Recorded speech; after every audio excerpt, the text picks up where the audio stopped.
Dear student, welcome to online class. আজকে আমরা আলোচনা করব ষষ্ঠ শ্রেণীর দ্বিতীয় অধ্যায় নিয়ে ঐকিক নিয়মের তৃতীয় পর্বে। আজকে আমরা আলোচনা করব। গত দুই পর্বে আমরা অনেকগুলো অঙ্কের সলভ করেছিলাম। আজকে আমরা একটা সৃজনশীল প্রশ্নের সমাধান করব।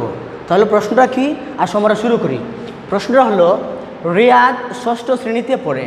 সে তার আব্বার সাথে দোকান থেকে প্রতিটি 50 টাকা ধরে 5টি অঙ্ক খাতা, প্রতিটি 50 টাকা ধরে 5টি অঙ্ক খাতা এবং প্রতিটি 10 টাকা ধরে 6টি বলপেন ক্রয় করলো। আবার 5 টাকা দিয়ে একটি ইরেজারও কিনলো। এখন প্রশ্নে কি উল্লেখ করা? প্রতিটি খাতা এবং প্রতিটি বলপেনের মূল্যের অনুপাতটা আমরা বের করব।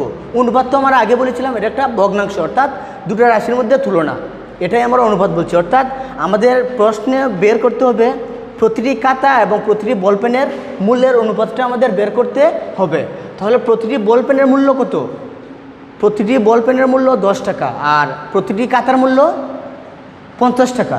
অর্থাৎ আমার প্রথম প্রশ্নের সলভটা একটু করি, সমাধান। বলছে যে প্রতিটি খাতা এবং প্রতিটি বলপেনের মূল্যের অনুপাত। আমরা জানি প্রতিটি দেওয়া আছে, তো প্রতিটি খাতার মূল্য 50 টাকা এবং প্রতিটি বলপেনের মূল্য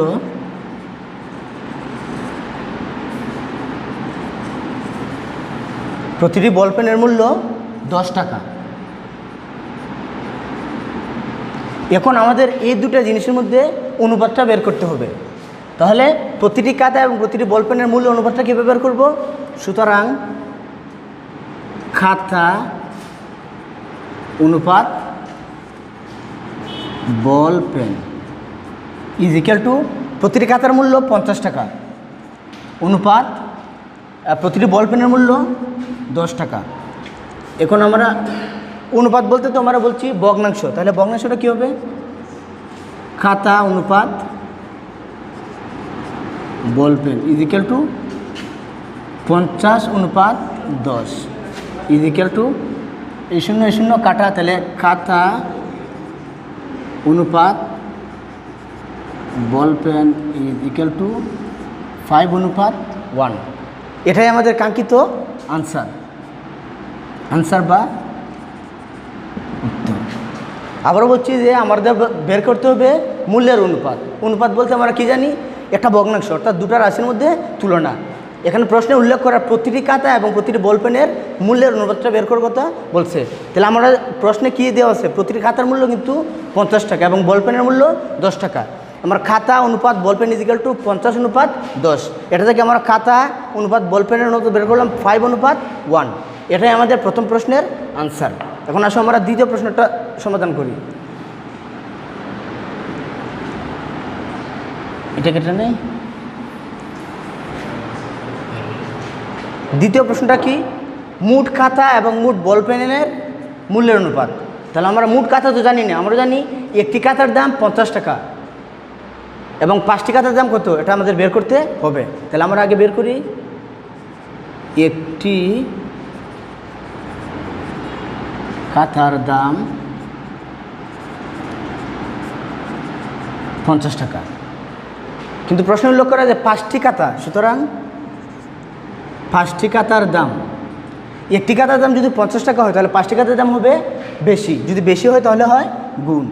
50/5 ইজ ইকুয়াল টু 5×5=25, 250 টাকা। অর্থাৎ মোট খাতার দাম আমরা পেলাম 250 টাকা। আবার কি? আবার বললো মোট বলপেনের মূল্য অনুপাত। তাহলে আমরা একটি বলপেনের মূল্য জানি 10 টাকা। আবার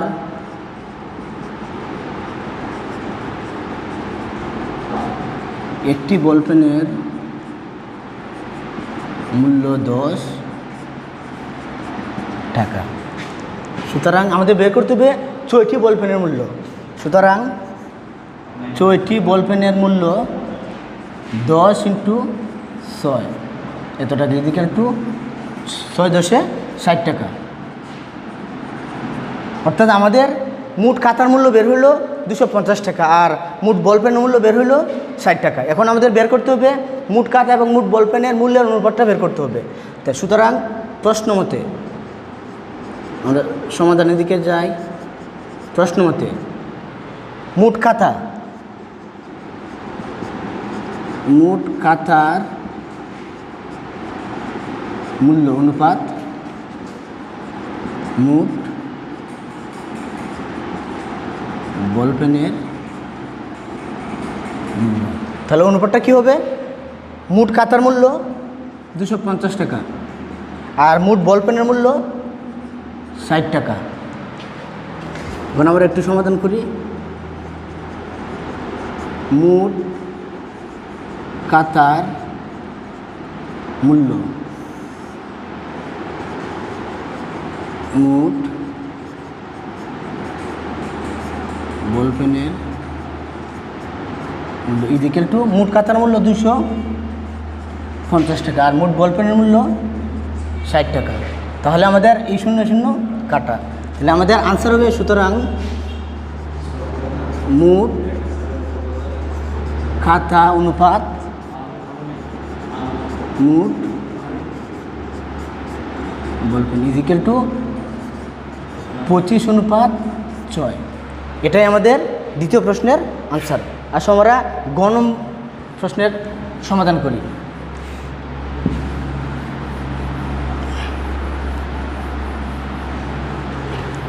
গণম প্রশ্নে কি উল্লেখ করা?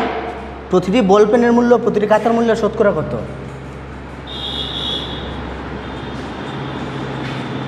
প্রতিটি বলপেনের মূল্য প্রতিটি কাতার মূল্যের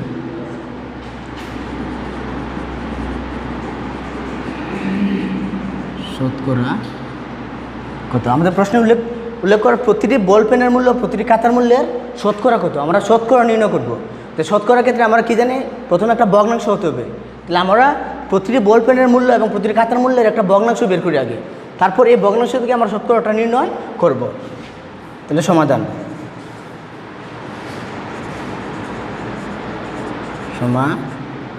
এখন কি, প্রতিটি বলপেনের মূল্য 10 টাকা আর প্রতিটি কাতার মূল্য 50 টাকা। তাহলে প্রতিটি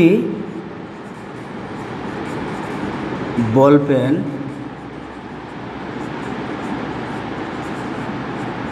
প্রতিটি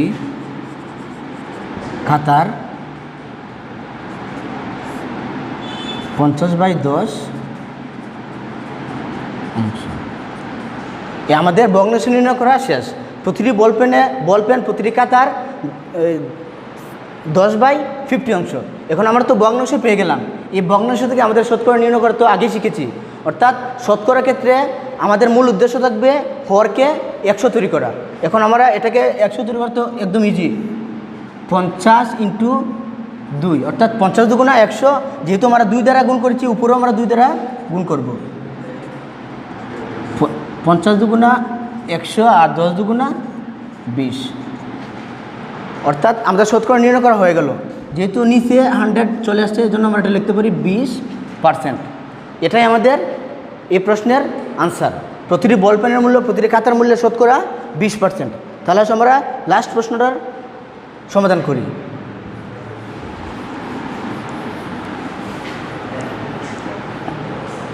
লাস্ট প্রশ্নটা কি, প্রতিটি ইরেজারের মূল্য প্রতিটি বলপেনের মূল্যের শতকরা কত?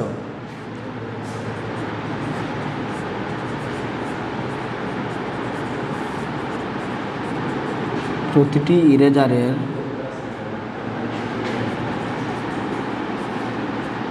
মূল্য প্রতিটি বলপেনের মূল্যের শতকরা কত? বলপেনের মূল্যের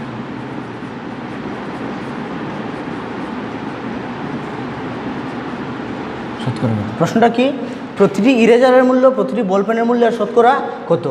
প্রতিটি ইরেজারের মূল্য 5 টাকা এবং প্রতিটি বলপেনের মূল্য 10 টাকা। প্রতিটি ইরেজারের মূল্য এবং প্রতিটি বলপেনের মূল্যের প্রথমে আমরা ভগ্নাংশ নির্ণয় করব, তারপর ভগ্নাংশ থেকে আমরা শতকরা নির্ণয় করব। কারণ প্রতিটি ইরেজারের মূল্য তো প্রশ্নে উল্লেখ করা 5 টাকা। তাহলে সমাধান, প্রতিটি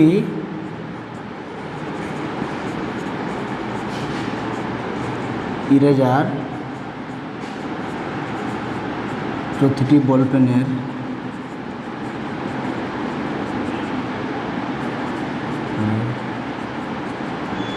মূল্যের কত অংশ একটু লক্ষ্য করো। প্রতিটি ইরেজারের মূল্য তো 5 টাকা, তাহলে 10/5, অর্থাৎ প্রতিটি ইরেজার প্রতিটি বলপেনের মূল্যে 10/5 অংশ।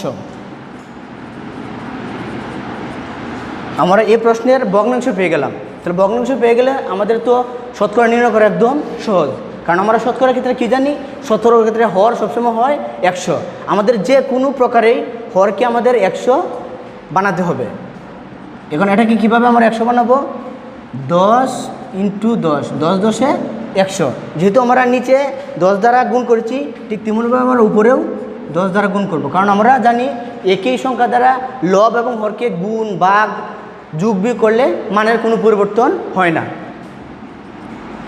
10 10 100, 5 10 50।